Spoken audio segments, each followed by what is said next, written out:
বগুড়ায় আরও একবার আম্পায়ারের বিতর্কিত সিদ্ধান্ত।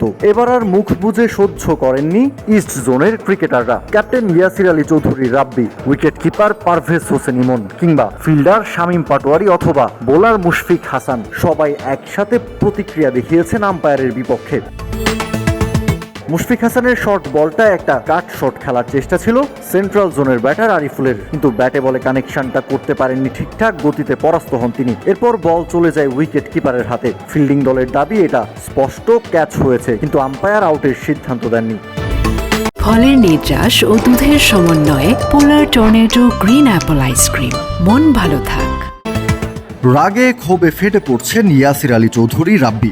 প্রথমে উদযাপন, এরপর আবেদন, তারপর তাসকিন আহমেদও থমকে দাঁড়িয়েছেন। নিজের ব্যাট দেখিয়ে পারভেজ হোসেন ইমন বোঝাতে চাইছেন বল লাগেইনি তার ব্যাটে, অথচ আম্পায়ারের বিতর্কিত সিদ্ধান্তে দারুণ শুরুর পরেও আউট হয়ে মাঠ ছাড়তে হয়েছে তাকেও।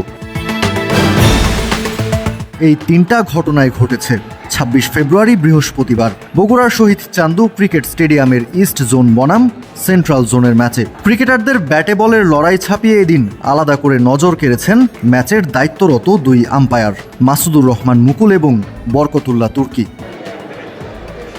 ইয়াসির রাব্বির আউটটা দিয়েই শুরু করা যাক। ইনিংসের ৩৪তম ওভার, বোলিংয়ে সাইফ হাসান। স্টেপ আউট করে বেরিয়ে এসে লেগ সাইডে একটা বিগ শট খেলার চেষ্টা ইয়াসির রাব্বির, কিন্তু কানেকশনটা হয়নি ঠিকঠাক। তবুও বল চলে যায় বাউন্ডারির কাছাকাছি। সেখানে মজুদ থাকা ফিল্ডার রাকিবুল হাসান দুই ধাপে তালুবন্দি করেন ক্যাচটা। দূর থেকে সাদা চোখে দারুণ একটা ক্যাচ মনে হলেও ক্যামেরার লেন্সে দেখা যায় আউট হননি রাব্বি, কেননা প্রথম দফায় বল তালুবন্দি করতে গিয়ে বাউন্ডারি স্পর্শ করেছে রাকিবুলের পা। আর এখানেই বাধে বিপত্তি।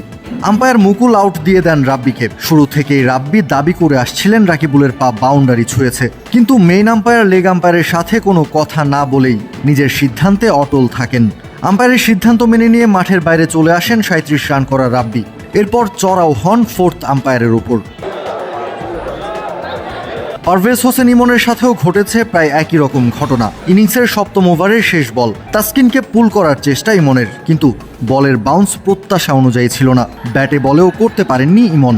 উইকেট কিপারের হাতে বল চলে গেলে উইকেট কিপার এবং বোলার দুজনেই তোলেন আউটের আবেদন। বাকি সতীর্থরাও যোগ দেন তাসকিন অঙ্কনদের সাথে। আম্পায়ার বরকতুল্লাহ তুর্কি তখন মাথা নেড়ে আঙুল উঁচিয়ে জানিয়ে দেন আউট হয়েছেন ইমন। এদিকে ইমনের দাবি ব্যাটেই লাগেনি বল। ২২ বলে ২৭ রান করা ইমন প্যাভিলিয়নে ফিরতে ফিরতে বেশ ক্ষোভ ঝেড়েছেন আম্পায়ারদের এমন সিদ্ধান্তে। ঠিক একই ধরনের ঘটনা ঘটেছে তাসকিনের সাথেও। গুডলেন্থে পিচ করে লাফিয়ে ওঠা এই বলটাই লেগ গ্লান্স করতে চেয়ে পরাস্ত হন মুমিনুল। বলের ডিরেকশন এবং কিপারের স্বতঃস্ফূর্ততা দেখেই আন্দাজ করা যায় বল ব্যাটে লেগেছে, অথচ আম্পায়ার নীরব থেকেছেন পুরোটা সময়, সাড়া দেননি তাসকিনদের আবেদনে। অবশ্য ঢালাওভাবে আম্পায়ারদের দোষ দেওয়াটাই বা কতটা সমীচীন হবে। চলমান বিসিএলে নেই তেমন প্রযুক্তির ব্যবহার। বল ব্যাটে লেগেছে নাকি ফিল্ডারের পা বাউন্ডারি স্পর্শ করেছে, সব ক্ষেত্রেই তাদের সিদ্ধান্ত নিতে হয় সাদা চোখে ভরসা করে। তবে আম্পায়ারের চোখ সেহেতু আরও বিচক্ষণতার পরিচয় দেওয়ার সুযোগ অবশ্যই আছে। কাউসার শান্ত, ক্রিক ফ্রেঞ্জি।